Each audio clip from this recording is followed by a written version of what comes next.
கரெக்டாக இப்போ பிடிக்க ஆரம்பித்த உடனே உங்கள் லைவ்லேயே நான் உங்களுக்கு காட்டுறேன். அந்த பக்கம் கம்ப்ரஸர் இருக்குது. கம்ப்ரஸரோட இந்த ஏரை வந்து இப்படி ஓப்பன் பண்ணுவோம். அதுக்கு முன்னாடி இந்த வால்வு வந்து கேட் வால்வு, இதோட இதை ஓப்பன் பண்ணுவோம். இது உள்ள நம்ம வேலையெல்லாம் முடிச்சதுக்கப்புறம் இதை ஆஃப் பண்ணிடுவோம். ஓகே, ஏன்னா ரிட்டர்ன் போயிடும். ரிட்டர்ன் போகாமல் இருக்கிறதுக்கு தான் பக்கத்தில் கேட் வால்வு கொடுத்துருக்கோம். அதுக்கு உள்ளேயும் 2-3 மெட்டீரியல்ஸ் உள்ள இது பண்ணியிருக்கோம். ஓகே, அப்போ தான் வந்து அந்த பைப்பு அதோட வேலையை செய்யும்.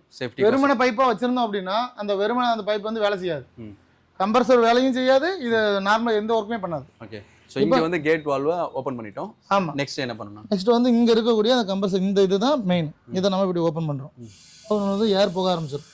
இன்னும் ஃபயர் நல்ல சவுண்ட் வருது பார்த்தீங்களா? அது வந்து ஃபயர் ஆகக்கூடியது.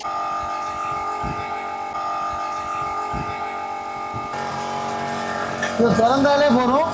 இப்போ அதோட பவர் வந்து மேலே வரைக்கும் வரும். ஏர் வந்து ஒரு அளவுக்கு மேலே நம்ம இதான போகிறோம், ஆஃப் பண்ணிட்டா போகிறோம். ஓகே, இந்த அடுப்பை பொறுத்த வரைக்கும் ஒரு குறிப்பிட்ட அளவுக்கு மேலே நம்ம வந்து விறகு ஒரு கம்மியான அளவு போட்டால் போதும். கம்ப்ரஸர் தான் தேவைப்படுங்களோ கிடையாது. அது ஃபயராக ஆரம்பிச்சிடுச்சு அப்படின்னா நீங்கள் கம்ப்ரஸர் ஆஃப் பண்ணாலும் அதே ஸ்பீடு அதே இது வந்துட்டு இருக்கும். ஓகே, இப்போ கம்ப்ரஸர் ஆஃப் பண்ணிட்டீங்க. இப்போ கம்ப்ரஸர் ஆஃப் பண்ணிட்டோம், அது லோட் ஆகிக்கிட்டு இருக்கு. ஆனால் கம்ப்ரஸர் ஆஃப் பண்ணதுக்கு அப்புறம் அதோட ஸ்பீடை பாருங்க. ஏன்னா வால்வு கேட் வால்வை பார்த்தா தெரியும், கேட் வால்வு ஆஃப். ஏன்னா கண்டிப்பா வந்து இது நம்ம ஒரு அளவுக்கு மேல ஹீட் ஆனதுக்கு அப்புறம் கேட் வால்வோட வந்து நம்ம ஆஃப் பண்ணிடணும். அடுப்பு பற்ற வச்சு சமைக்க ஆரம்பிச்சிட்டாங்க. இப்போ அடுத்தது வந்து விறகு போடணும், எப்படி போடணும்?